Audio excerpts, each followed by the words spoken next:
আসসালামু আলাইকুম। গত 2 দিন আগে তো আমাদের এখানে ভীষণ ঝড় হয়েছিল, তার সাথে বৃষ্টি তো ছিল।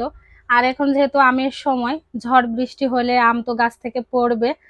তো ঠিক তেমনি তো এইগুলো আমাদের ঝরে পড়া আম, আমাদের একটা গাছও নাই, কিন্তু সবই হচ্ছে পাড়া প্রতিবেশী আত্মীয় যারা আছে তারা দিয়ে গিয়েছে।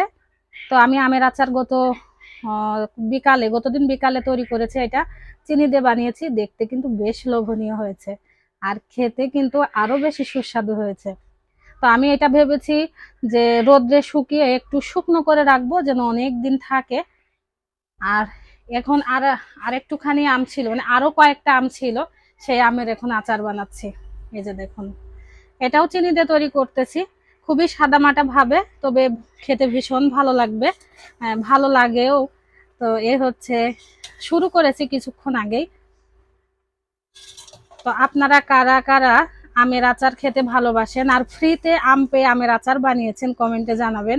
আমি এতগুলো আচার বানিয়েছি, সবই কিন্তু ফ্রিতে বানানো।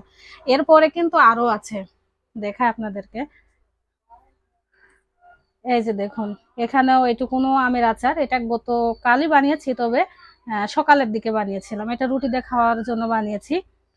আর এটা হচ্ছে রেখে দেব অনেকদিন ধরে, মানে রোদ্রে শুকিয়ে রেখে দেব অনেকদিন যাতে খাওয়া যায়। আর যেটা এখন তৈরি করছি এটাও রুটি দিয়ে খাওয়া হবে বা এমনিতে খাওয়া হবে।